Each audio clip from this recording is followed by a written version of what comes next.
My respected professors, our special guest, very shortly. So, if you allow, is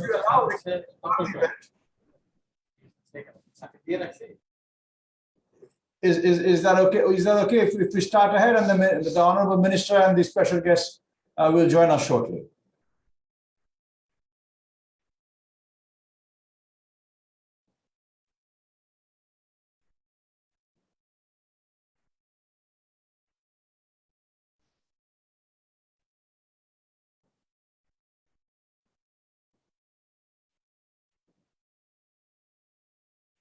Some of the speakers are not being able to unmute themselves. Can you check IT what's happening?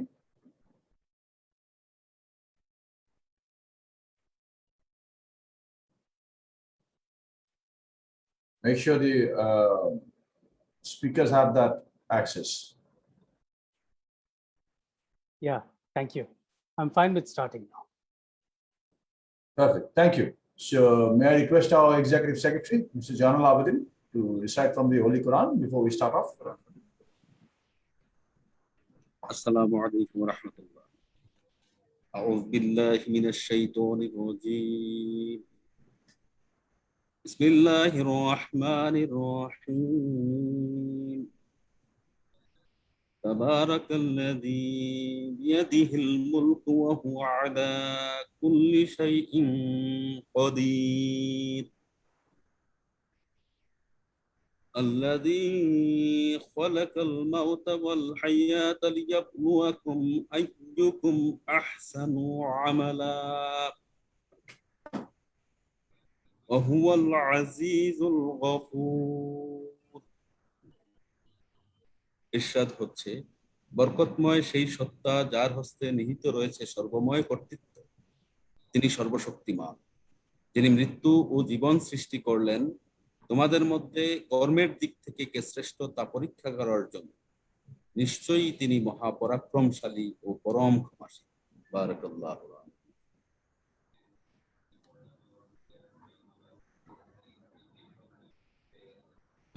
Thank you, Mr. Janal Abidin.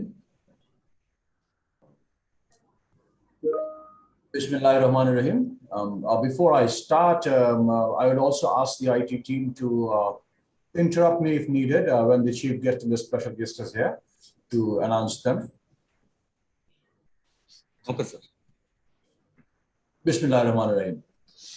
We will have with us Honorable Mohibul Hassan Chaudhary MP, our Deputy Minister for Ministry of Education, shortly with us today.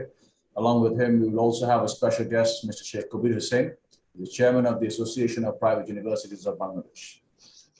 My respected academicians from the panel, colleagues from the CCI, friends from the print and electronic media, ladies and gentlemen, Assalamu alaikum and Ramzan al-Mubarak.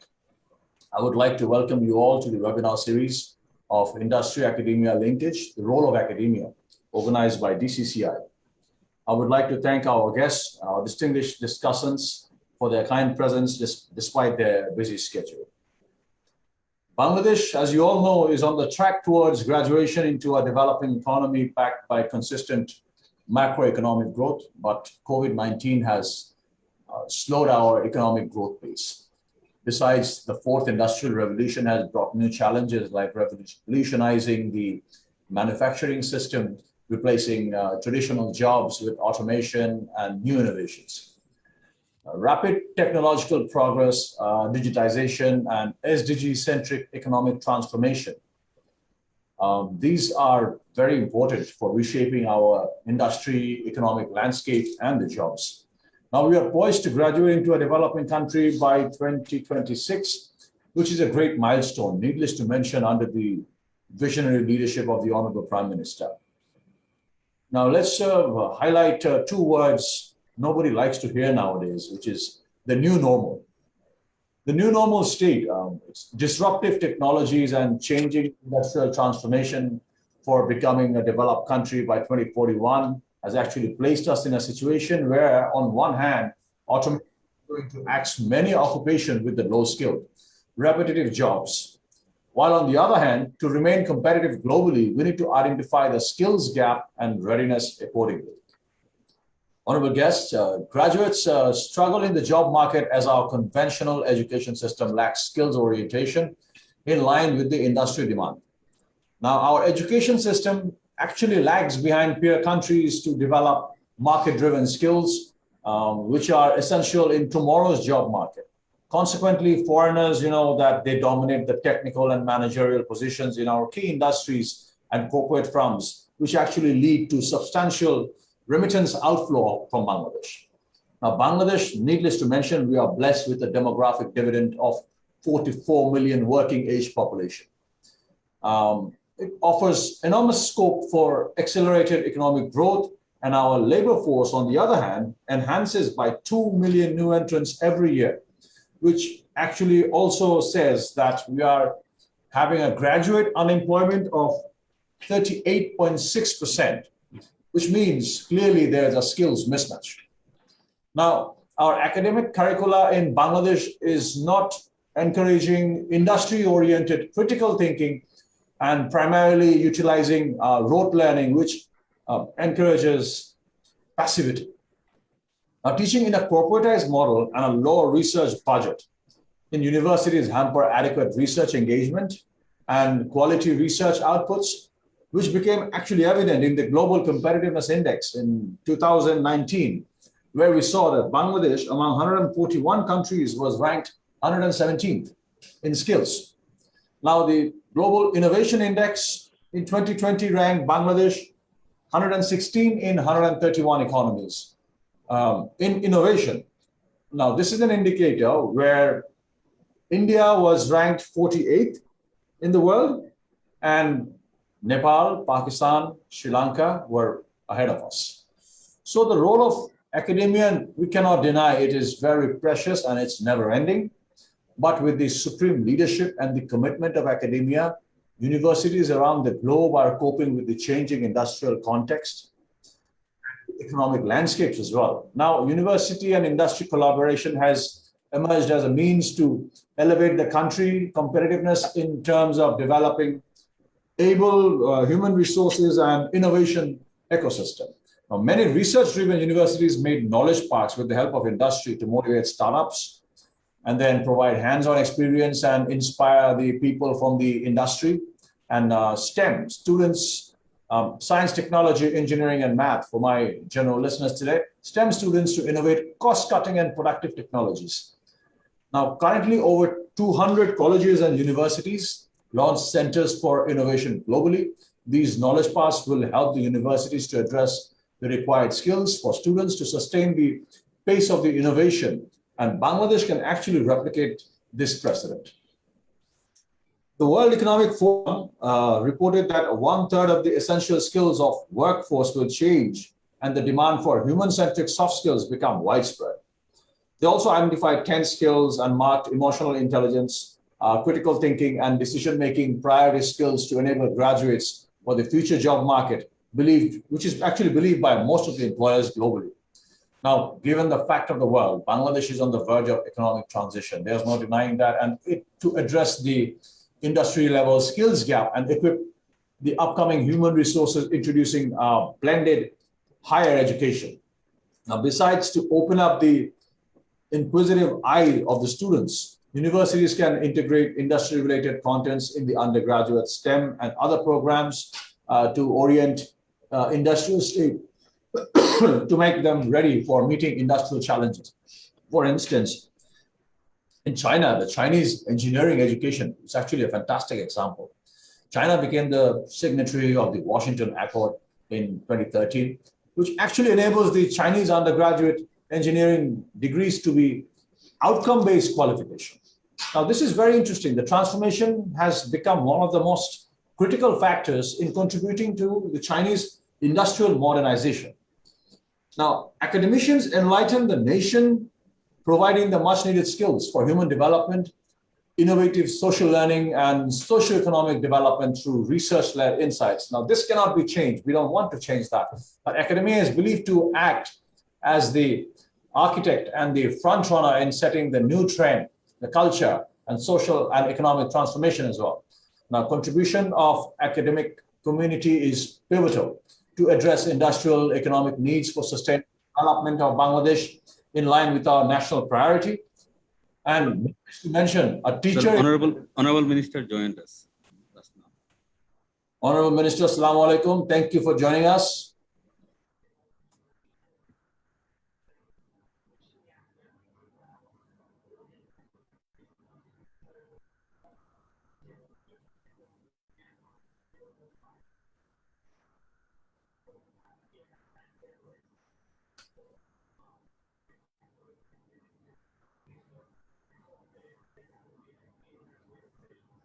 Is he on the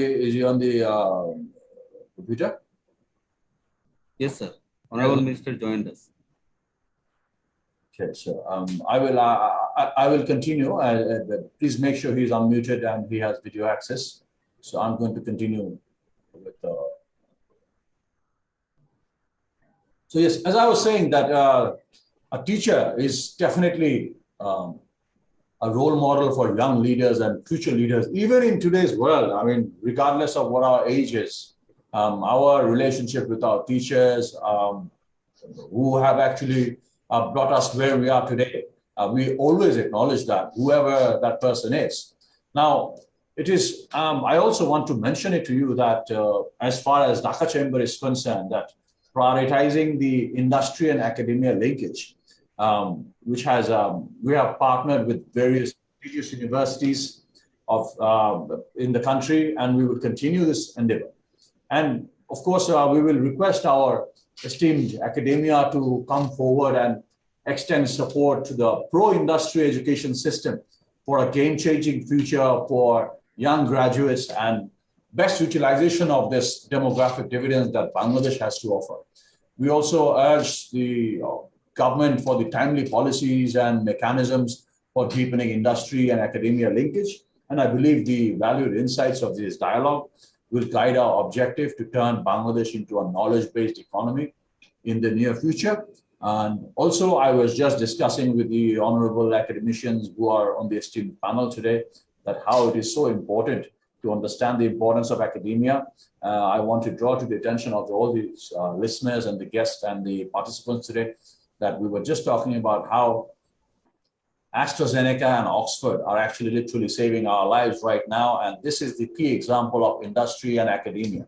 So this is high time that we consider industry-academia linkage as one of the utmost priorities, whether it is in the education sector along with the government's policies. And we look forward to having some fruitful and very valuable recommendations from some of the seasoned academicians I have here with me today.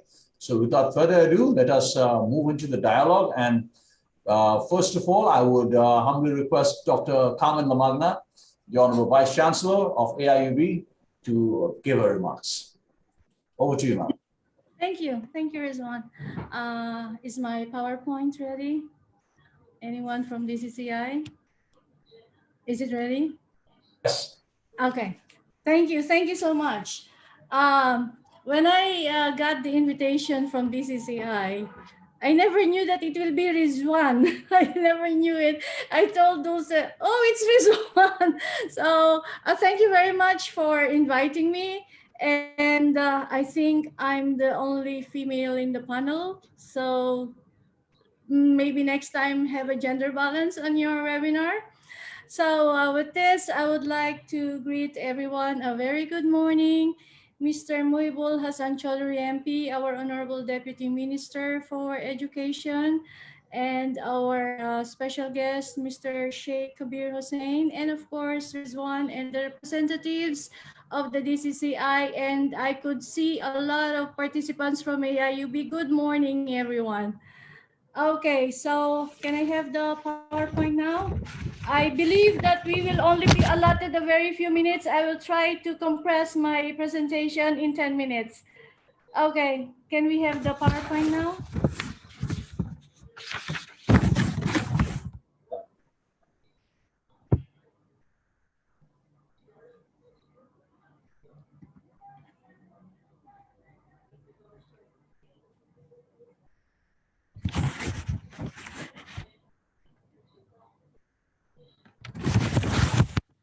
Good morning, everyone. Can you go to the next slide, please? The academic culture encourages openness. Researchers are motivated to share and publish new findings. In contrast, corporate culture is guarded and they need to monetize their innovation. Cultures are rapidly changing for both universities and industries. Corporate culture is embracing openness more and more, and universities are realizing a need to make their findings more relevant. Now, there are so many, I mean, in the next slide, you'll see that the statistics, the unemployment rate in Bangladesh is 4.37%, of which 46% of the total unemployed youth are university graduates. And around 69% of the employers reported a shortage of skilled applicants for professional positions. What is now the result? There is a major skills gap and there is an academic mismatch. And to continue with the slide, please. There are, I would like to mention different areas of academia and industry gap. First is a curriculum mismatch with industry standards, lack of proper working environment for interns. Some of my interns are complaining that they are just working as a filing staff. They do the filing, and they make photocopies, which is not supposed to be. And I would like to get the attention of the DCCI that when they're getting interns, they are interns to have experience of the company environment, not just as a filing staff. The next one is academics without industry exposure. And then the different evaluation in academic versus industry, graduate unequipped with the required skill set, irregular and unproductive collaboration between academia and industry, uh, un- unrealistic graduate expectations, and uh, industry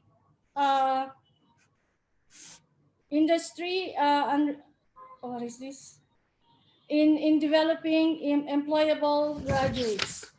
Now, continuing, although many countries have developed this academia-industry relationship to a very mature heights, as what Rizwan has mentioned, it's a very popular partnership between AstraZeneca and University of Oxford. But in Bangladesh, the scenario needs to develop this fusion further. Although the two should be moving and acting in tandem in many arenas, the reality is that apart from the very limited areas and occasions of contact and interaction, corporate houses and academic institutions mostly operate in near isolation from each other. Now, there are scope of collaborations between the industry and the academia. Next slide, please. The academia and industry have a synergistic relationships. Universities produce graduates who are then hired by the industry, and the industry gives feedback to the universities on the types of knowledge and skills they require in their employees. Now, there are listed are the different scopes of collaboration between the academia and the industry. The first one is class projects. Companies can sponsor and work with a class to help students solve a real-world business problem while creating experiential learning opportunities for students. Capstone projects. Companies can sponsor or work with individuals and teams on a more extended capstone project. The kinds of project that the National Survey of Student Engagement has designated a very high impact practice. A very good example of this is the Carnegie Mellon in the University Tepper School, which created a market strategy for UPMC. Research projects. This is a very popular scope of collaboration between industries.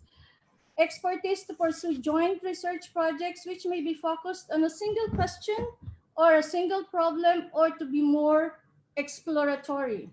Position.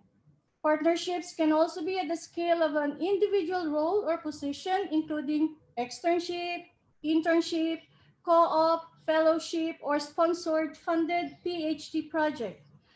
Product. Universities, and can you go back to the previous slide, please?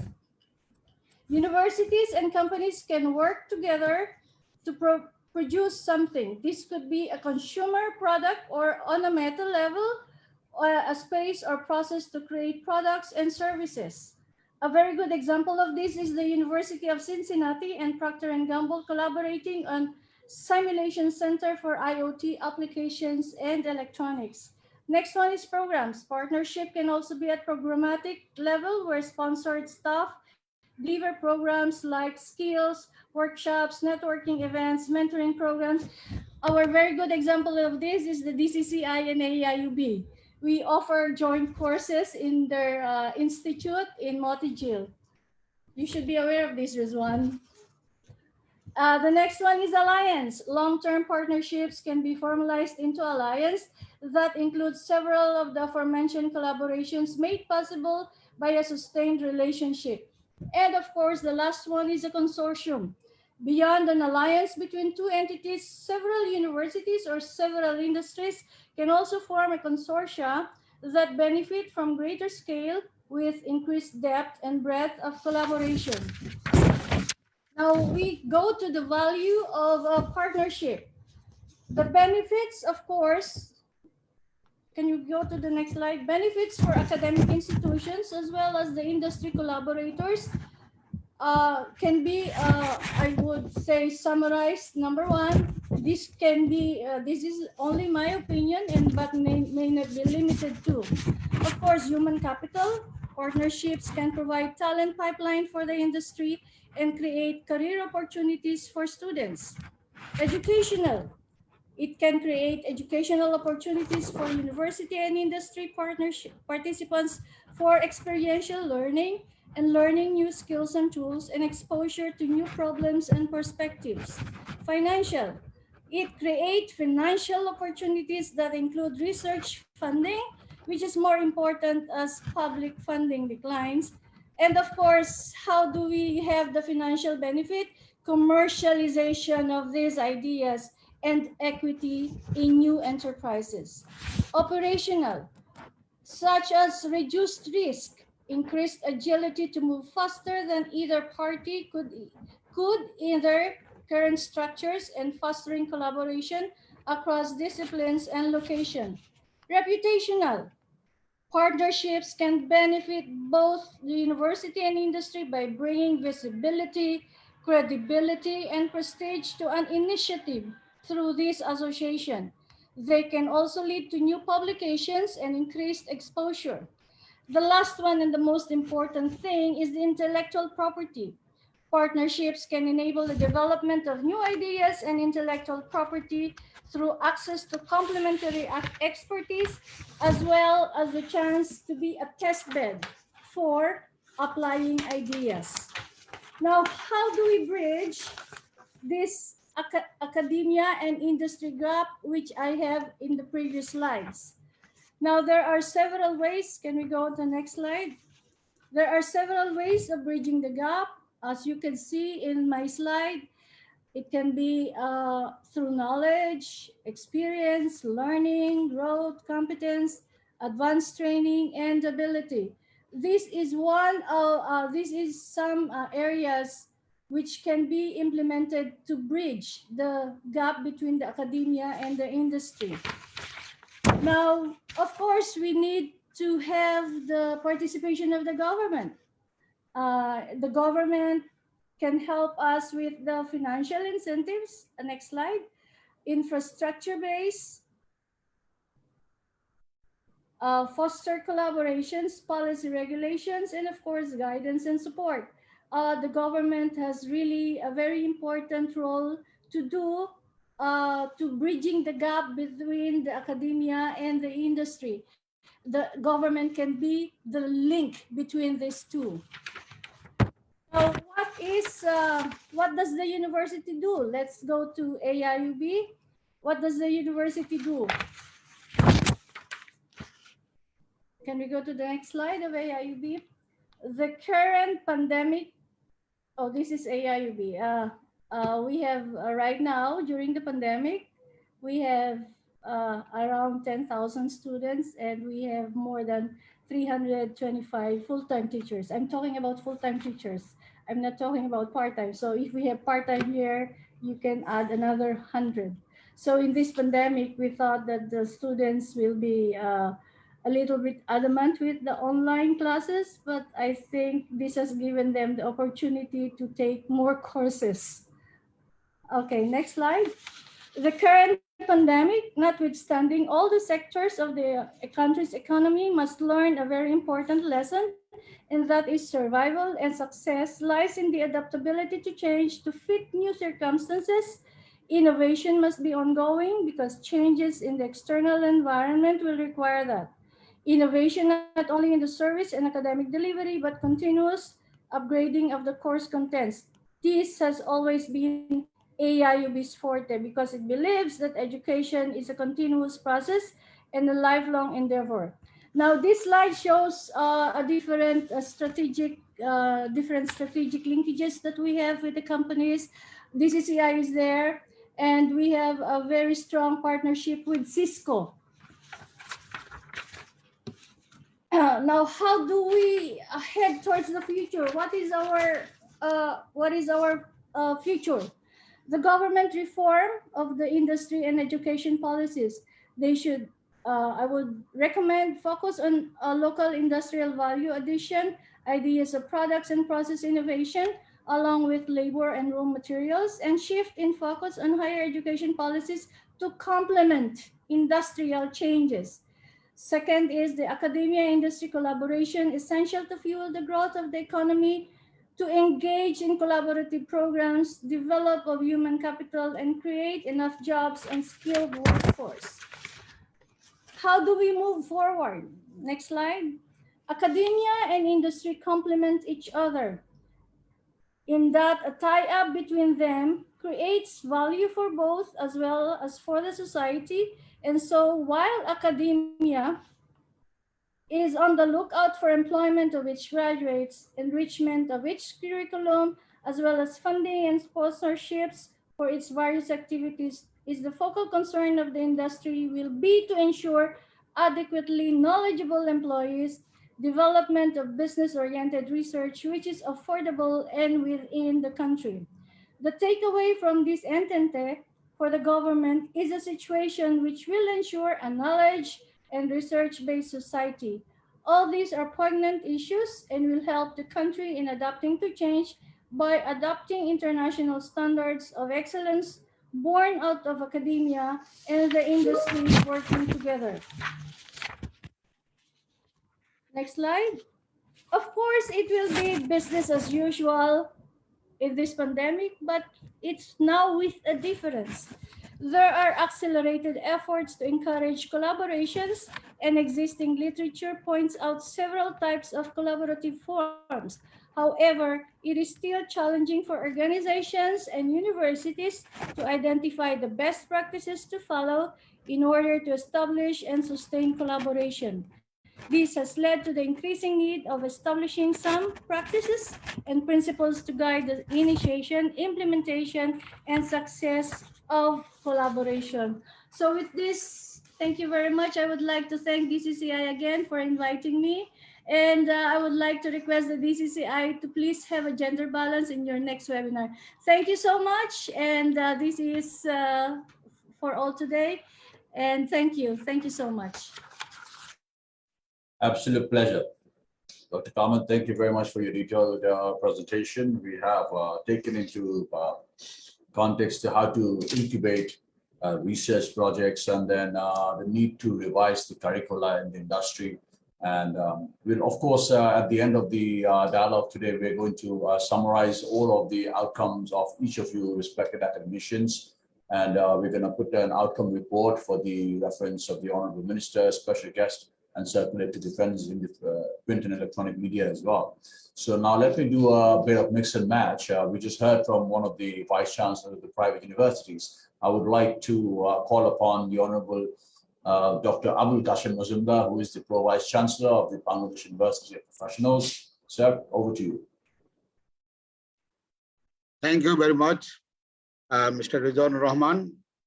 Actually, in accordance with your invitation, I was supposed to be the first panelist to deliver my lecture. So my lecture was that line. So let us start. Respected chief guest, respected special guest, distinguished president, vice president, other dignitaries of the DCCI, and the learned panelists of the webinar and esteemed participants. Assalamu alaikum and a very holy Ramzanul Mubarak to you all. It is a great honor for me to be a part of the webinar titled Industry and Academia Linkage Role of Academia, organized by the Dhaka Chamber of Commerce and Industry. And I am expressing my sincere thanks and gratitude to the organizer for inviting me to say a few words in front of such an august gathering. As you know, education develops the capabilities to fight against ignorance, injustice, inefficiencies, and many other inequalities in the society and paves the way for development. Renowned Syrian American mystics and painter Khalil Gibran commented that the true wealth of a nation lies not in its gold or silver, but in its learning, wisdom, and in the uprightness of its sons. In a similar vein, the father of the nation of our Bangladesh, Bangabandhu Sheikh Mujibur Rahman, stressed education for all as the vital tool for ensuring social justice and economic emancipation. After the accomplishment of his first dream, the independent Bangladesh, he concentrated on the reconstruction of the war-ravaged country in anticipation to fulfill his ultimate dream of building Sonar Bangla, the prosperous Bengal. And for that purpose, he laid a special emphasis on the need for Sonar Manush in many of his public deliberations. For Bangabandhu, investment in a uniform and mass-oriented but pragmatic universal education system is the best investment, and is thinking at least 4% GDP should be invested in this sector. Moreover, he felt the necessity of a thorough change in our prevailing education system. Accordingly, on July 26, 1972, he constituted a commission with a renowned scholar, scientist, and educationist, Dr. Muhammad Qudwati Khoda, as its chairman, while 17 other eminent scholars and educationists of the country as members, with the assignment of formulating an education policy guideline through which an educated, science-minded, and merit-based society can be developed. In line with the thoughts of Bangabandhu, the present government also realized that for the development of the country, a holistic approach of the society is required. Within this broad framework of that approach, an effective and tripartite arrangement, as mentioned by our first panelist, between government, industry, and university is supposed to be in the front line, where industry-academia linkage is a crucial mediator and modulator of skill development, adoption of knowledge, and promotion of entrepreneurship. It also aids the strengthening R&D investment by exploiting the synergies and complementaries present in scientific and technological capacities. This in turn nurtures commercialization, mobility of manpower in both the public and private sectors. Depending upon the type, industry-academia linkage could be more focused on training and research activities and might be formal, which is more prone towards equal partnership, research-based project, patent licensing, capital mobility, publications, and interactives. We all know that there are mainly three types of universities: the teaching universities, research universities, and entrepreneurship universities. Teaching universities require support of industries in designing their curriculum and support in students' graduates' placement. Research-based universities require support of industry to analyze their research activities with respect to local needs and to take advantage from technological advancement. The entrepreneurial universities require supply of industry in developing business incubation services and in promoting entrepreneurship education. In the context of Bangladesh University of Professionals, I would like to inform the audience that we in Bangladesh University of Professionals, in each and every of our curriculum committee, 1/3 of the expert members should be from the business, from the industry, or from the professional world. And as you know, Bangladesh University of Professionals is just a newly born university. We started, although it was established in 2010, it started its academic curriculum from 2016, and only 16 departments were established in the meanwhile. And in our, or at least 1/3 of our adjunct faculty members are from the business world, from the professionals, and we are faithfully following it in the name of ensuring academia business linkage. And however, as you know, theoretically, universities and industries are two different social entities As a result, they both of them differ considerably in nature and objectives of their activities. For instance, in focusing on the R&D, the universities are very much concerned with basic research, while industries are interested in applied research. Likewise, the basic rationale for pursuing research by the universities are to advance knowledge and innovation, while the industries are keen to increase efficiency and economy. These dissimilarities, without doubt, center certain frictions between the entities and the limits their interactions. These frictions, however, can be eliminated effectively once they are identified and efforts are made consistently to eradicate them for good. In this context, certain suggestions have been advanced by scholars to overcome this situation. For instance, create opportunities of meetings, mutual knowledge, include industry representatives in the university governance. As you know, that in most of the public universities in Bangladesh, most of the syndicate members, syndicate and senate are the parliament and the government of the parallel to the universities. But in syndicate and senate, unfortunately, we have, especially I am talking about the public university, we have little representatives from the business world.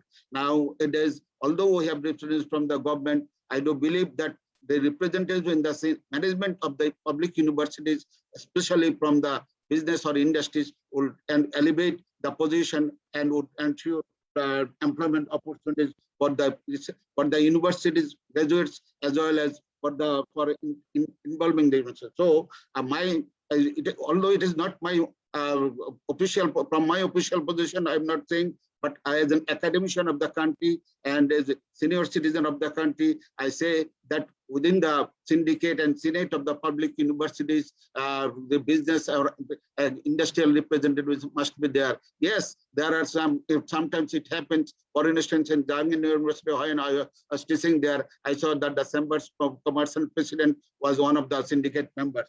But it should be more. Anyway, in the similar way, we have to associate professionals to our teaching or curriculum as what we are doing in our Bangladesh University business. Establish a small and motivated team for continuous interactions, and I think this will also work.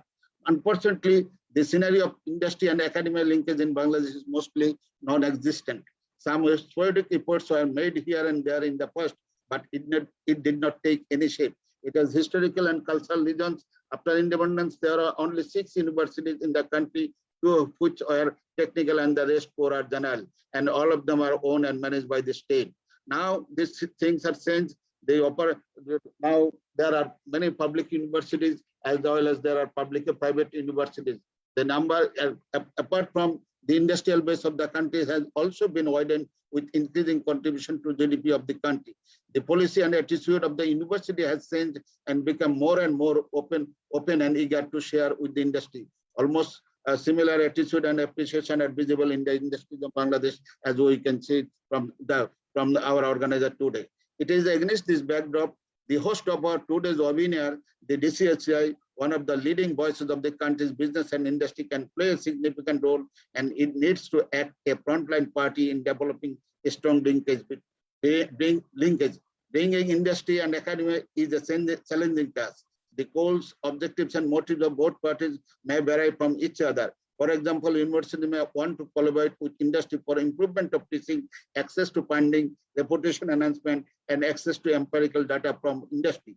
While the motive behind industries to connect with academia may be to gain access to complementary technological knowledge, tapping into a pool of skilled workers, providing training to existing or future employees, gaining access to the university facilities and equipment. They may seek to reduce risk by sharing the cost of R&D and to influence the overall teaching and research agenda of the university. At the end, I once again like to add that there should be greater interest from industrialists, academicians, and above all, the government at large within the broad framework of the tripartite arrangement, which I mentioned at the outset of my speech. With due reflection to this tripartite arrangement, the government has already extended its support for university research as a part of its strategy for higher education, which comments from 2006, supported by the Academic Innovation Fund under the Higher Education Quality Enhancement Project funded by the World Bank. Bangladeshi universities are now conducting advanced research on some of the most pressing economic challenges in key sectors of the country, such as agriculture, environment, health. Likewise, in anticipation to coping with the challenge of the fourth industrial revolution, 138 universities from both the public and private arenas have established innovation hubs in collaboration with the A2I of I Lab. The innovation hubs facilitate different innovative sessions around the year to bring solutions of different social and industrial problems. The present government also felt the necessity of having an effective and functionable university collaboration. However, like many of you, I also sincerely expect that the government can seriously come forward to play a catalytic role by providing R&D grants for the university industry collaborative research and tax concessions to industries using local technologies. It should also draft policies and programs to encourage local R&D efforts, through which the preliminary groundwork on an effective and lasting industry-academia linkage can be established. Thank you all for hearing me with patience. Thanks a lot. Assalamu alaikum. Thank you, Dr. Mazumdar. I think what you said to us today about the inclusion of industry and chamber representation in public university in the highest body of syndicates for better collaboration is definitely a recommendation. We definitely want to include the industry experts who actually make the maximum impact on the employment that has been created today. And of course, the chamber bodies also represent all these host of industries in the arena. So definitely we are going to put some of these points together, and hopefully just the same way that BUP and BCCI is collaborating, I hope that one day the entire industry as a whole and the academia as a whole will also jointly collaborate. So at this point of time, I would like to invite Professor Imran Rahman, the Special Advisor to the Board of Trustees of ULab. Sir, over to you. Thank you so much, Mr. Imran Rahman. Let me start by wishing everybody Ramzan Kareem and warm greetings to the chief guest here, the Honorable Deputy Minister for Education, a special guest, Sheikh Kabir Hussain, the President of our Association of Private Universities of Bangladesh, my distinguished co-panelists. Thank you, and what a pleasure for me to join this. As some of you know, that this is not the first time DCCI has organized this. In the past, I remember joining similar initiatives. The MCCI also have done similar things. So it's heartening that that the chamber bodies are coming forward, taking the initiative, because I think just 10 years ago, these kind of initiatives were absent. So the realization of the importance of academia and industry collaboration or linkages is a very important first step. As the president of DCCI mentioned, we are all going through the new normal. Universities have done fairly well, I would say, switching from physical classrooms to online classes. And I know that Carmen's University, AIUB, and ours, and a few other of the top private, in fact, all of the top universities are doing pretty well in this thing. It was a learning experience, but we all, I think, feel that the online component to learning and teaching will remain in some kind of hybrid form, even when the pandemic is withdrawn. So we need to also up our game in this respect. I was just thinking that looking at the title, the linkage, industry and academia linkage, role of academia, perhaps a more apt title should be the joint role of academia and industry, because we need to fix this, create this linkage, and we can't do it alone. It has to be by jointly with industry together.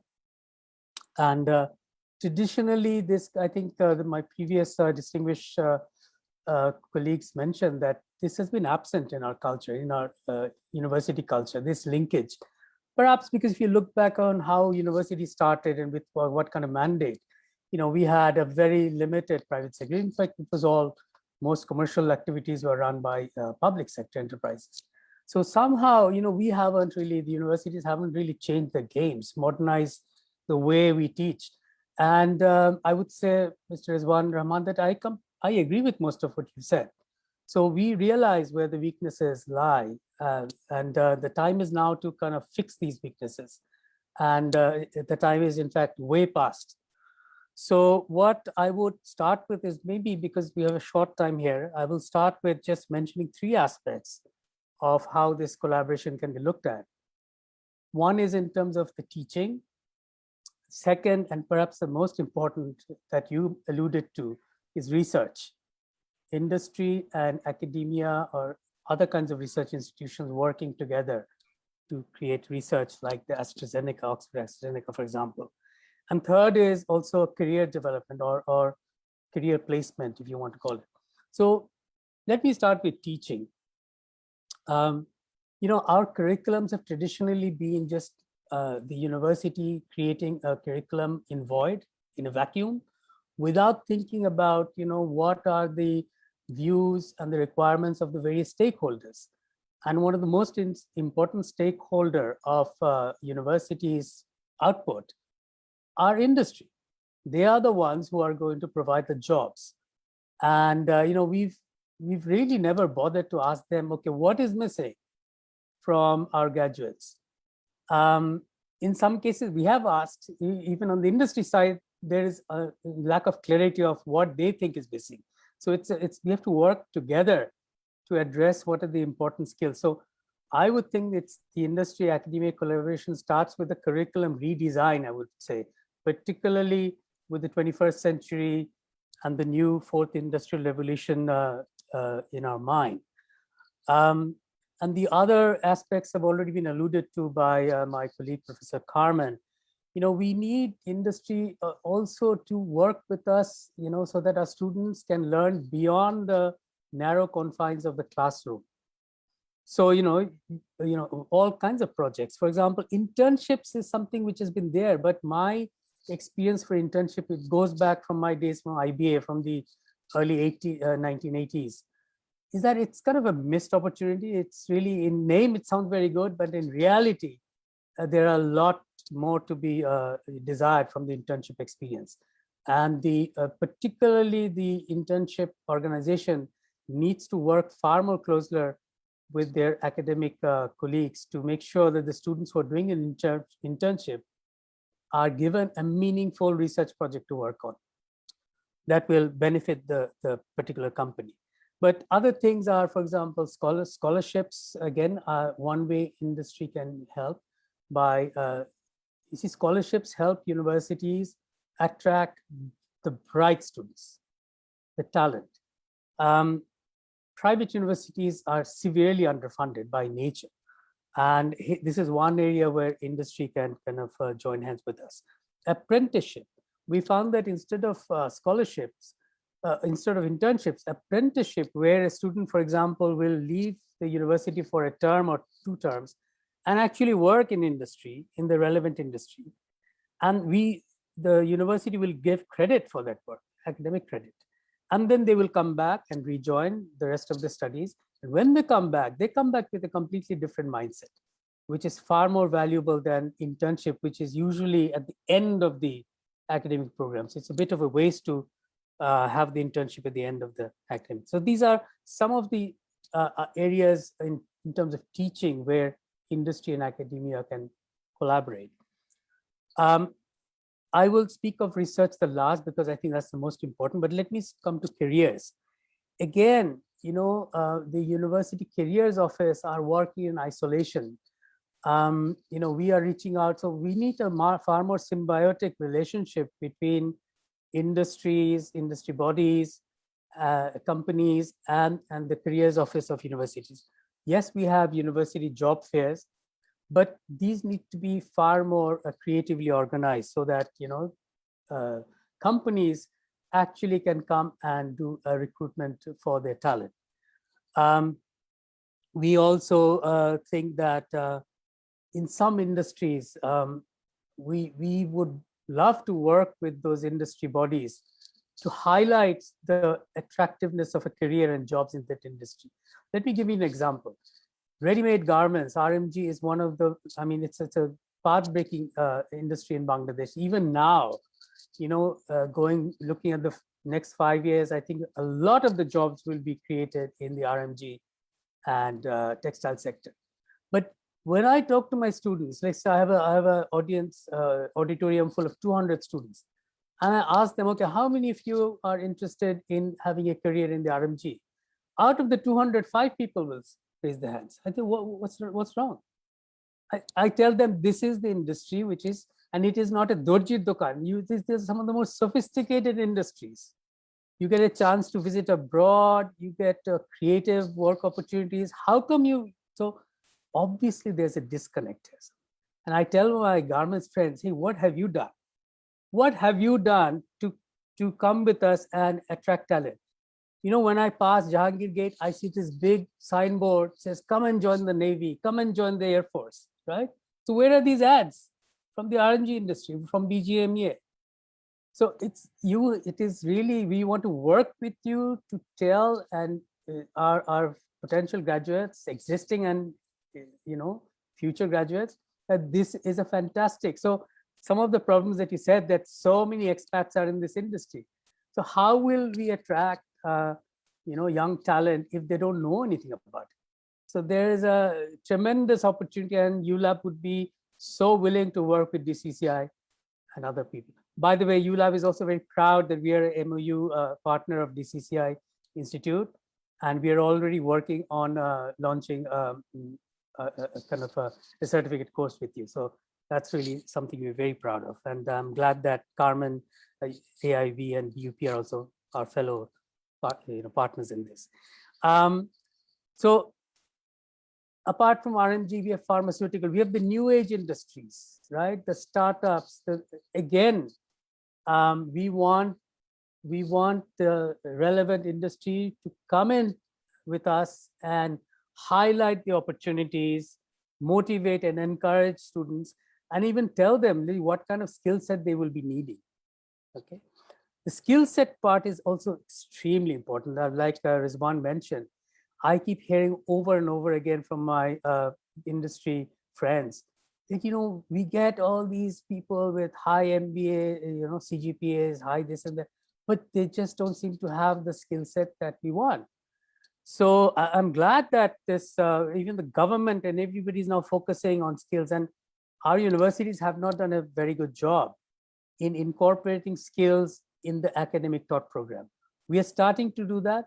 I mean, for example, in ULAB, we have now started from last fall a mandatory set of essential skill courses that all undergrad students, all will have. These are non-credit, but they have to do these courses in order to get graduation. So the graduation will not only depend on so much CGPA, so much courses, it will also depend on completion of the skills, completing on some community work requirements, and etc.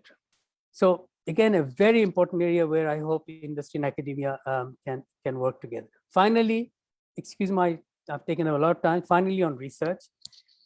I mean, research is one big area, and it's going to be playing the chicken and the egg situation.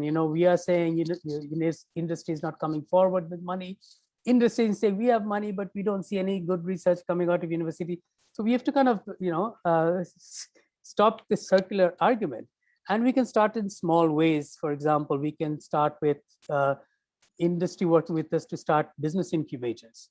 We already have an Internet of Things labs that we're very grateful to the government for providing the funds for it. It's a World Bank fund. And we are the first, I think, university to get this fund. And we're going to use that for a specific purpose, that is not only for teaching, but also for preparing people who will be ready to work on IoT projects at home and abroad.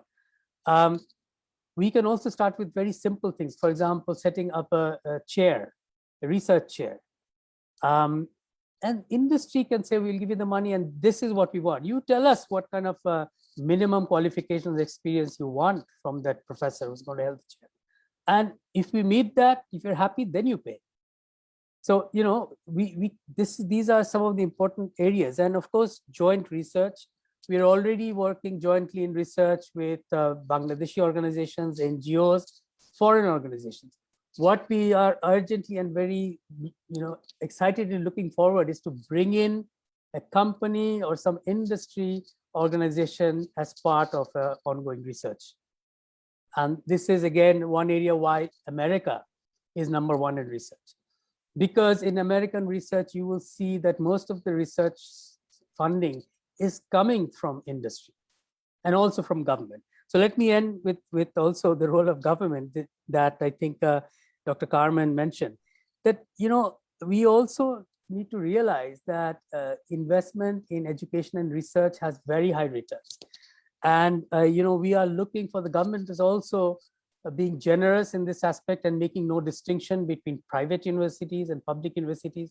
I mean, in America, private universities, which are not-for-profit, just like Bangladesh, get so much from the government. They get land grants, they get tax breaks, they get research grants.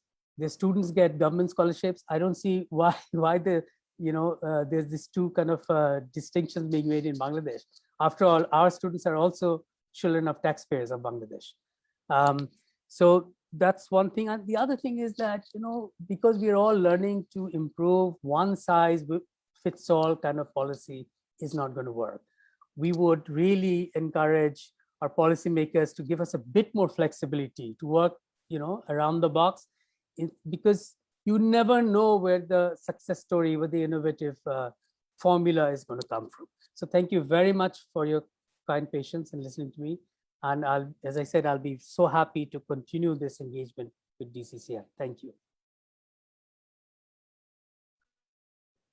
Thank you, Professor Imran. It's actually very interesting. You said that how you realized that you saw the Bangladesh Air Force advertising for jobs or Bangladesh Navy advertising for jobs. Why not the respective industries take the responsibilities as well? It's a very interesting concept. We never came up with the idea because we are a generic business organization, but yes, you mentioned BGMEA. You can bring in the leather and footwear industries or pharmaceuticals or any other collaborative industry, which is a new one, needless to mention. You talked about Internet of Things that's going to take us to the future. And before we move on to the Honorable Professor Majumdar, I have one of my colleagues from the board of Dhaka Chamber, who's also an industrialist as well. He wanted to share his views. Over to you, Khairul Majid Mahmood. Khairul, please. Thank you. Thank you, Mr. President. I hope everybody can hear me. Yes. With due respect to Carmen and Dr. Majumdar, as well as Dr. Imran and others, and Mr. Prashad, Dr. Prashad, you all academicians. One thing I have had the experience of going to school in the United States and as well, which we are lacking one thing in our universities. They don't have a placement office. It is not the responsibility of the industry itself to come and look for graduates and place them. In the United States and all over Europe and others, there is a student development center. There is a student placement office. I'm sure, I'm not aware that it is the responsibility of because of our employment and all, that it is also responsibility of a university or an institution to make sure that they have an office where the student can go get career counseling, as well as they can be placed after graduate. And each university and institution, that should be part of the thing, because of the tuition these students are paying to all these institutions is humongous compared to our per capita income and all. So I just wanted to make a recommendation, since few of the vice chancellors are here in this discussion today, that yes, government takes its initiatives. Government can only do so much. They have set up the universities. They have given the permission to go for private universities and all. But the linkage with the university, government, and the industries on part of the government, it gets difficult. Nowhere in the world where it gets government. Every time something happens, we lack something in somewhere, we always blame the government. So I would appreciate, and I think since all the academicians are here and you're very competent people, that I would appreciate that if all your institutions have a specific staffed placement office where students could go and get counseling as well as get placed with the industry, you must have a database of all the employers. Like Dr. Imran was telling about the garments, it's a huge sector. I mean, each and every institution must have an office to contact with these employers, Mr. President. Anyway, this was one of the points I wanted to make while I was listening to them. Thank you very much for the opportunity. Thank you, Mr. President. Thank you. Thank you, Khalil bhai. Actually, we had the response that from private universities in Bangladesh actually have placement offices, according to Imran Rahman. And also, I think many of the institutions in Bangladesh, actually, including the government institutions as well, they also have the placement offices. And yes, of course, the need to develop the students after they graduate. And this is where I think the industry should join hands together with the relevant universities, all universities across the board. And definitely, I think we have a better chance to tackle whatever the issues of the skills mismatch that everybody has been talking about today in the upcoming fourth industrial revolution and the changes of the economic context. And I have a small breaking news. I just got a call from the private secretary of the Education Deputy Minister. He's not being able to, he did join us briefly, then I don't know what happened. That he signed out. He's not able to join us today, unfortunately. So before that, I would again request if any other people have any questions, just leave it in the chat box. We will try to address it. And at this point of time, I would like to invite someone who has been way ahead of his time. They have been proving, making engineers for long before I was born, actually. So, and I must say that Buet has been creating a landmark of Bangladesh all across the globe. We see a lot of successful engineers at home and abroad. And needless to mention, this is something many of my former presidents are Buet graduates. So many of our cabinet members, politicians, business community members, you know. So basically, we want to hear from the Honorable Vice Chancellor, Professor Satyaprasad Majumdar, on how you feel that this is your industry specifically has been ahead of its time. It has been creating its own curricula at some point or the other, and it has been addressing the problems of tomorrow, not today. They have been addressing the problems of tomorrow. So how do you think that the industry can support this initiative, and what should be our what I wanted to say is what should be our way to propose to the government that they actually feel that this is a need which is not a cry in the form of capitalism. This is a cry in the form of the need to address the situation at the earliest convenience of both the private and the public sector. So, sir, I would like to hear your views on this. Over to you, sir. Thank you, Professor Mr. Rizal Rahman, for inviting me in this industry, academia, and linkage role of academia. Very, very important topic for today's environment and technological advancement. This is organized by Dhaka Chamber of Commerce and Industry. Our guest, Mr. Mohibul Hasan Chaudhary, Member of the Parliament, Honorable Deputy Minister, Ministry of Education, Chief Guest of today's webinar, Mr. Sheikh Kabir Hussain, Chairman, Association of Private University, Bangladesh, and special guest, Mr. Rizal Rahman, President, Dhaka Chamber of Commerce and Industry, and distinguished fellow speakers and today's audience. Very good morning to all of you. I would like to thank Dhaka Chamber of Commerce and Industry to organize this timely and important seminar on industry academia linkage, role of academia. This is truly a pleasure to talk at today's seminar, and I thank DCCI for inviting me. At the outset, I would like to convey my gratitude to Deputy Minister, Ministry of Education for being present at today's event, which I read as government's willingness to foster and patronize industry academia linkage and joint initiatives.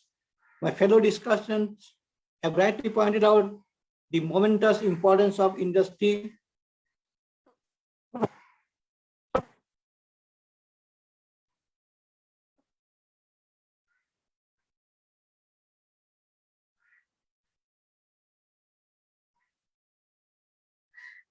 industry academia linkage and how important is this for the development of country like ours. This will bring positive changes in our industry and academia and offer the nation a fast-track development rate. We all know that how important roles have been played by industry academia in the development of several countries like USA and most countries in Europe and Asian countries like South Korea and Japan. The collaborations between Samsung and South Korean universities are a good example. Here, industry academia linkage will open new frontiers and meet challenges that our industry faces and that the academia looks for to engage in research and find solutions.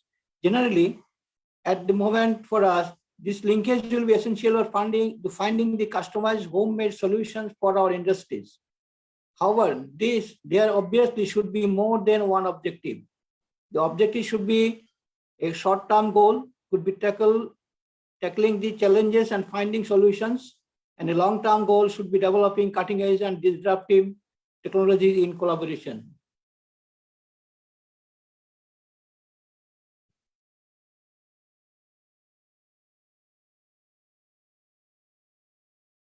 So we all know that no country in modern history has excelled in development without taking active participation in developing new technologies and valuing innovations. We cannot be always on the receiving end, assuming that what is being developed elsewhere will reach us someday. And rather, we want to be origins or epicenter of technological innovations that would rock the world. Obviously, research and research alone is the answer for technological innovations. The research initiatives or academia have to be strengthened, and our industry has to set up R&D activities and establish long-term meaningful linkage with academia.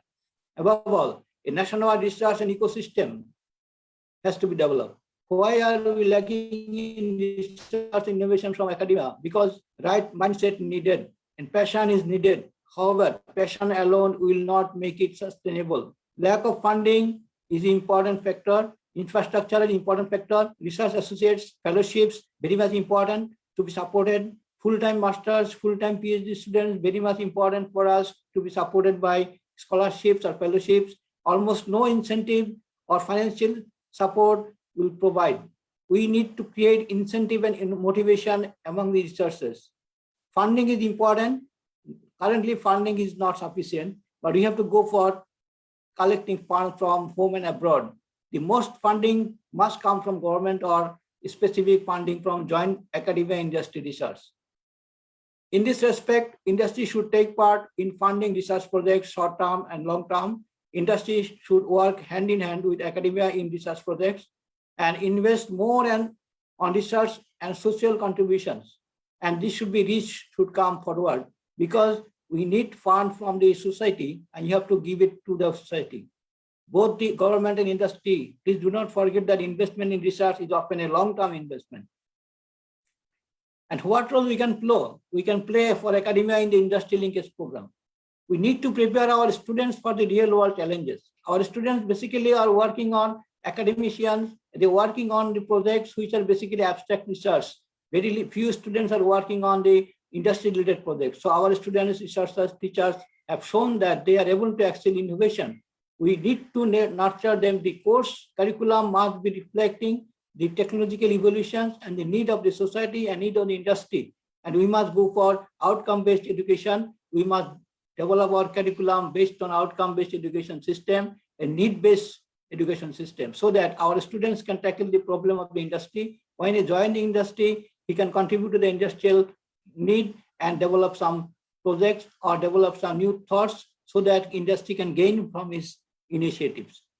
Innovation, incubation, and startups. Another important point to be raised. Often the research achievements in our academia are through publication in good journals. We see that publication is the end of the research, but this should not be the end of the research. Many research outcomes may have potential for making it to market and even make a long-lasting impact, develop some prototype or develop some software for the industry so that our engineers, our scientists are here. We have to utilize this brain of the scientists and engineers to develop softwares, to develop hardware, or develop equipment or prototypes so that we can have a patent.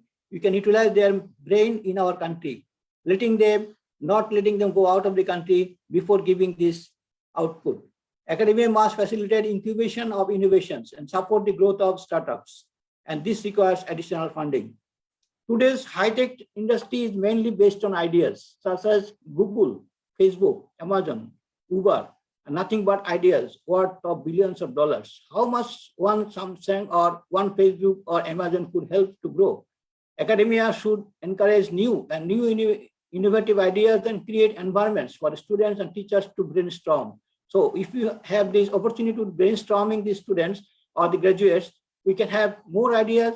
We can lead this world in new ideas, because our industries, our university graduates are going out of the country and leading the world. So they can do from our home country also. Academia must talk with industry frequently. We have a gap between industry and academia. We must minimize the gap. We must have a regular interaction between the university teachers and industry personnel. And we let both informed about the challenges and opportunities raising and the points of industry problems to the university. University should have appropriate measures to solve the problem and give the solution to the industry. So this will be the handshaking between industry and academia. Otherwise, without any handshaking approach, we cannot make this revolutionary challenges of fourth industrial revolution. Academia may form advisory panels with industrial representatives. Even in academic councils, there should be representatives from industry to determine changes in required course curriculum and the other activities of the academicians in terms of producing good graduates which can contribute to their social development or industrial development. And university professors may also join the advisory boards of industry to remain up to date about what is happening in the real world. And there is a gap between us, and that gap should be minimized. So I would like to highlight what we are doing at BUET to enhance our linkage with industry. BUET is very keen for connecting with industry and foster need-based research. Since I joined the Vice Chancellor at BUET, I have been in constant touch with our industry leaders, and I have visited several industry after taking my office, and a view of making an effective and strong linkages between BUET and industry. Basically, not only local industries, also I have a relationship with foreign industries where our graduates are working abroad. We are signing several MOUs with industry leaders and individual industries. At present, we are having finalizing the MOU with Dhaka Chamber of Commerce and Industry and ABCCI, Walton, and many more local industries. Also, we are going to have a collaboration with foreign industries, with General Motors and others, to have development of softwares in Bangladesh in BUET, so that our graduates can contribute to the design of automotive parts so that they can contribute to the global society. One of the first initiatives that I undertook was the establishment of the Research and Innovation Center for Science and Engineering. This is a RISE Center. This center is established in September 2020. The center will facilitate research activities and lead research initiatives. It will provide internal research initiatives. It will provide external research grants. It will provide industry academia alumni linkage and innovation, incubation, and startup. So this RISE Center is now working with industry and getting up in few projects already running. And we hope it will run in the long run with the long ambitious projects. We are upgrading our course curriculum based on industrial technology trends for 4-year industrial technology revolution, because it is very important to update our course curriculum. Without updating course curriculum, we cannot make our students fit for the industry need. So we are going to have a project already taken by the university for OB-based curriculum development. This is a 1-year project. We already started the project, and each and every department will have OB cell, and curriculum should be developed according to the need of the industry. And we have to develop our laboratories for 4-year related technologies such as robotics and automation. We already have a lab for robotics and automation. We have a lab already setting up from last December. We are setting a lab with own fund, Internet of Things, IoT lab. And we are going to have a 5G lab with Huawei technology. And we are going to have cybersecurity and other recent developments, laboratories. And we are trying our best to have some fund from outside the country or also from the industry, local industries, so that we can have opportunity for students to work and provide some kits or develop some prototype and develop some software, so gap between the industry and academia can be minimized. We are also looking forward to building strong ties with alumni. Our alumni all over the world, they're supporting the global community. Our initial efforts in this regard to helping to build up a computer and engineering laboratory where your alumni are funding research projects that will be pursued by BUET teachers and students. And Present government has successfully executed several mega projects. We are well placed in terms of physical infrastructures throughout the country. I think it is at high time for the government to consider one more mega project for research, building a research ecosystem where industry academia linkage will be a significant element. In summary, I should say that initiatives should be taken jointly by academia and industry. Funding is an important factor to be given by the local or foreign industries where our Bangladeshi peoples are there, and also from the government of Bangladesh. Manpower training and development for challenging 4IR is very important for academia to be taken. Modern labs are to be established, such as data science laboratories, artificial intelligence laboratory for robotics and automation, 5G and 6G laboratories at IoT, and all university must have laboratory support and give practical training of the students graduating from the university. A university network or a consortium should be developed so that university can do research in a team, is a teamwork. It should not be individual research. All university or a group of universities should work with industry projects. And industrial training should be compulsory. This is not compulsory at present. Some of the departments have the industrial training, but it should be compulsory for all students. Basically in UK and USA and Australia, you can see all industries, all universities have a training program, 1 year training for the students. Unless he complete the training, he are not getting the degree. But we are not having this option now. We must make it compulsory so that at least 6 month training in industry is compulsory. Unless he complete the training, he cannot get the degree. So this should be a requirement, should be imposed. We are trying to impose this in our university for a few months of training. And industry projects, this is important for the university students, postgraduate and undergraduate students now working on projects. But these projects are basically sometimes project developed, not related to the industry need. We have to focus on industry need and get the concept and develop so that industry can be benefited out of the undergraduate and postgraduate projects. And it will create some on-campus job for the students also. And finally, startups and incubation is very important to create entrepreneurship among the students. Intellectual property right transfer is very important. We have a small section who is dealing with this one, and produce patents. We have mass produce patents. We should not be limited to, our research should not be limited to only publications. We must go for patents, development and prototype, and making this prototype to the industries to be utilized by the industry for local developments. To develop a research center jointly with industry so that we can have a common base where we can give training of the manpower for industry and also have a exchange of ideas from industry and academia. Finally, I point out the Directorate of Training and Placement is important for a university. We do not have this kind of placement and training. It should be there in all universities. So I think with these recommendations, I think we can have a more collaboration with local industries, and we can have our alumni abroad and our Bangladeshi nationals outside the country. They can also contribute to the development of the society and develop in the industry and curriculum development. We can have online training systems, online software developments. I think this is very important initiatives, and this will help us develop the society. Thank you very much. I hope it will be continuing very much for your future entrepreneurship. Thank you for inviting me in this webinar.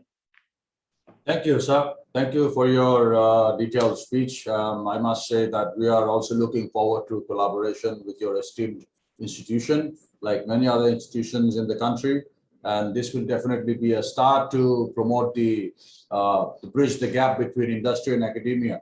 We have actually had quite some decent recommendations from various panelists, various attendees at the event today. We have an interesting comment from Professor Dr. Mohammad Nurul Huda, who says that our talents go to foreign countries for better salaries and job security, which is very true. So industry and academia and government collaboration are needed. For research, we need data, and research should need commercialization. So let me just elaborate on that. If any of you would like to take up on these questions, you're more than happy to. Professor Imran?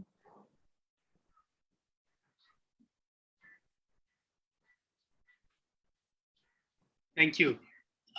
Yes, I agree. But at the same time, I have a different take on this. If I tell my students, look, you need to think about leveraging your old channels and career. If that is at home, fine. But if you need to go abroad to do that and come back, do that. I mean, I think in a way, in the international scheme, our Bangladeshi origin talents are not as high profile as I would say the talents from India and Pakistan. So that is also important, because one can serve the country not only by sitting in the country, you can also serve your country by being famous and doing things from abroad, but with your country in mind. So yes, I agree with that. And I also agree that many of our universities, particularly our flagship universities like BUET and Dhaka University, I mean, one of the things we look to with them is to internationalize their university. I mean, BUET should be a regionally famous, attracting top students from the region. Dhaka University is just the same. Because once you do that, you open the path for the other universities like us. Because internationalization is one sure, short way to improve standards across the board. Thank you. Thank you. I guess that actually does actually create a lot of eyebrows when we see so many successful academicians all across the globe, proud Bangladeshis serving there. But needless to mention, that doesn't mean that we don't have any at home. We have plenty at home. We have all been taught at home, and whatever we are today, thanks to them. But yes, of course, while we try to export our manpower with skill set abroad, at the same time, we're not being able to do the opposite when it comes to academicians, like retaining them for the future. And then we had a very interesting question from Mr. Shaikul. He said that can industries include academicians in their board as non-executive directors? Organizers may give an opinion on this. So let me take this one. Interestingly, my own company has a lot of professors.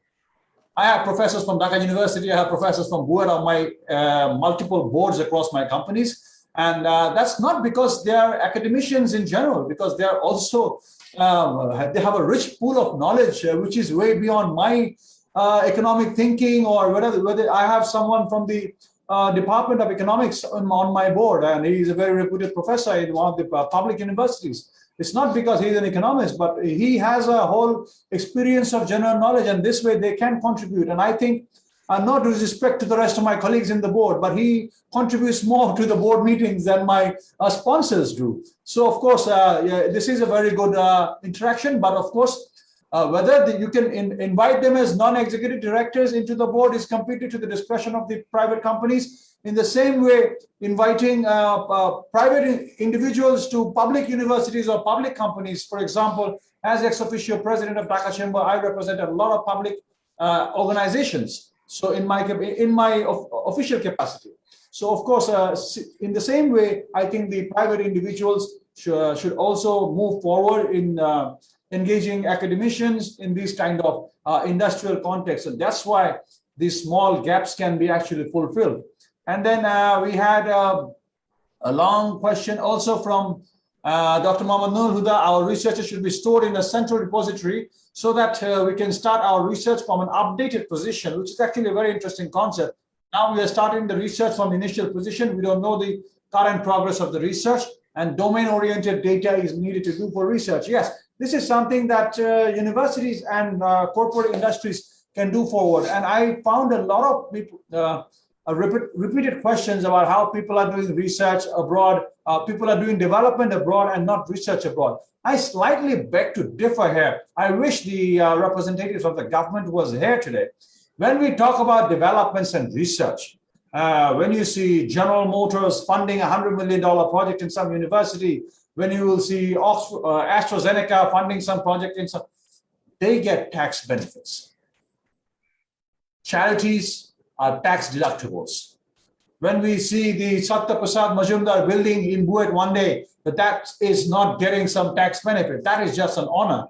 But when a private individual, for example, I would like to honor some engineer and name some building after him and donate it to the university, I'm not going to get a tax benefit. That's why we see in the European countries, in the US countries, all these researches are happening because they are all tax deductible. So my humble request again, even though the representation from the government is not here today, we are going to prepare an outcome report. And of course, my dearest friends from the print and electronic media, without whom DCCI's voice would never be so strong. They've always been here. Inshallah, I'm confident that tomorrow morning it will be all over the mainstream print and electronic media about what the need is and our, in fact, to further enhance research and development, the government should consider providing tax incentives to the corporates.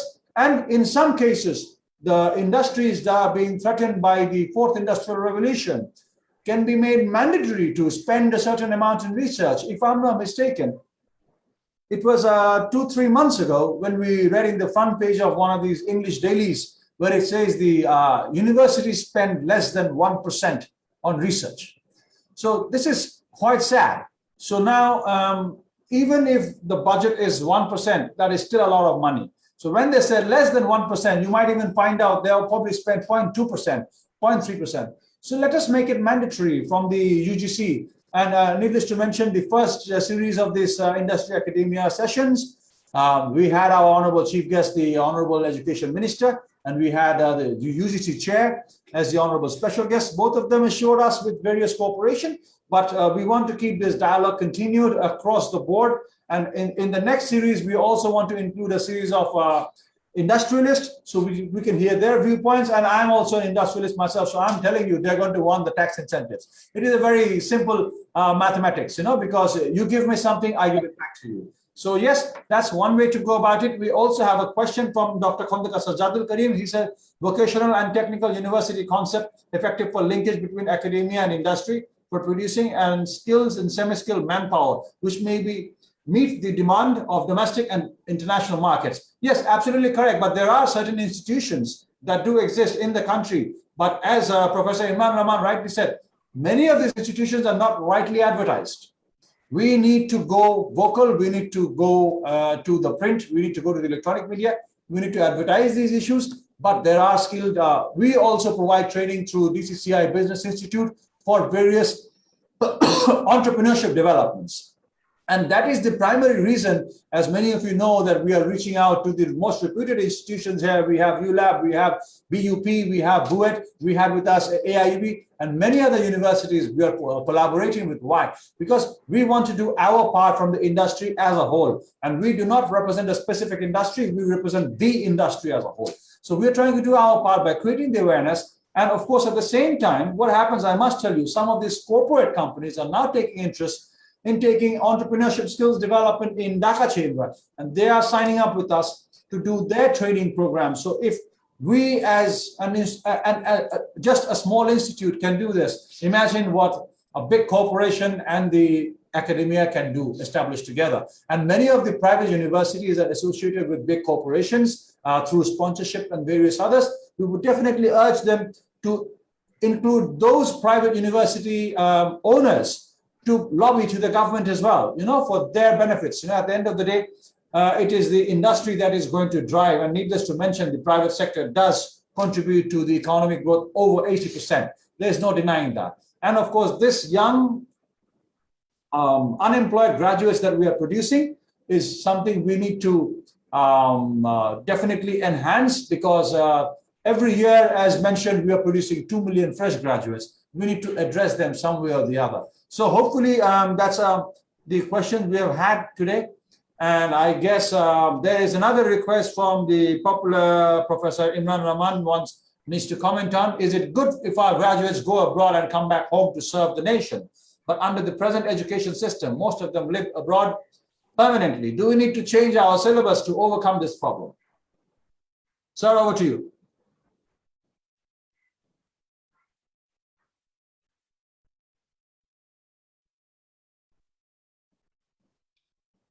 Sorry, so you're asking whether we need to change a system to retain talent within Bangladesh? Yes, and when people go to, under the present education system, most of them go abroad to get educated and then they live abroad permanently. Do we need to change our syllabus to overcome this problem? I don't think that is a problem. I think talented people all over the world look for opportunities of higher education anywhere, and I don't think we should stop it.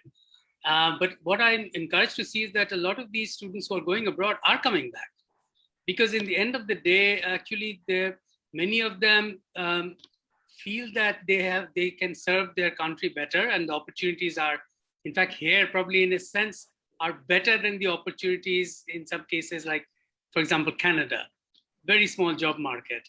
Anybody doing a degree in Canada will probably wish to come back with that degree. And I would like to add that when a student goes abroad for studies, of course, they're studying in a very competitive environment, and that will enhance their learning and skills. But it's also useful if they can, after their degree, work for a year or two in an advanced country, because I think working skills are so important. And if they bring that back as well, that they would really be able to add to our national challenges. Thank you. I would like to supplement to you, along with you as well, because at the end of the I can see two of my colleagues here, Mr. Khairul Majid Mahmood is here, Mr. Arman Haq is here, and myself. We are also educated abroad. We also did pursue a brief career abroad, but we're all back home. Now, some people have the privilege of coming back home to a second generation business. I am going to admit to that. Yes, some people do not, but some people have made it big on their own. So there are various challenges. I'm not going to deny the fact that, yes, people tend to look for a better life abroad, a better environment, a better safety. But Bangladesh, to be honest, when I saw it 10 years back, I saw that it's going to be a challenge. But today it is going towards betterment. Of course, there is room for improvements. I am personally known to be very vocal. Whenever I see a mistake, I speak out. Yes, of course, there's always room for improvement, but that doesn't necessarily mean that, we have an environment where people don't want to come back. They do want to come back, but of course, the government should do more on retention. We kept talking about how, in most cases, our jobs abroad, we are hiring so many people, skilled laborers from different industries. We are hiring people from India, people from Sri Lanka. Talk about the RMG, or talk about footwear, leather, specialized industries. We have so many people running factories all across the board. And in fact, the Sri Lankans have started making their own private hotels because they have so many Sri Lankan management team who comes in every month. So that's one way to go about it. And we have to also consider how much money, if I'm not mistaken, I think more than $10 billion goes away from Bangladesh only to India. Right. In terms of remittance, right? So what are we missing here? And also you have to understand, sometimes our job market is unstable. It is actually sometimes cheaper to hire someone from India than get someone locally. I'll give you a prime example of my own company. In one finance company, we got someone from a former manager, a former vice president of an ICICI bank in Kolkata, who was paid much cheaper than the person he was replaced with. And that person has managed billions of dollars in funds. And also he was from Kolkata, so he had the local expertise of getting away with speaking in Bengali. So that is a challenge. Sometimes the market does get mismanaged. For example, in Bangladesh, when you compare real estate prices with the living standards, it doesn't add up, right? So there has to be a bridge that can address the gap in between. And now that we have opened this year, I think collaboration of industry and academia can create opportunities for them to contribute to the nation. No, there's no denying that, as Professor Satyaprasad Majumdar rightly said. And sir, it is of course all you vice chancellors, pro-vice chancellors, former vice chancellors that you have joined us today. And to be honest, I don't mean to say it otherwise, but I'm kind of glad that it was just us, because we managed to have a dialogue. Usually when there's a chief guest or a special guest, we're not able to have a dialogue across the board like this. So I'm kind of glad this happened. But however, the discussions will be turned out into an outcome report. And I thank you sincerely for being with us here today over the last 90 minutes, patiently hearing and addressing all the questions, and for your detailed recommendations, Professor Abul Qasim Majumdar, Professor Satyaprasad Majumdar, Professor Imran Rahman, and of course, I want to especially acknowledge Dr. Carmen, who recently underwent a surgery, and very recently, and now she just left for the hospital to get her stitches removed.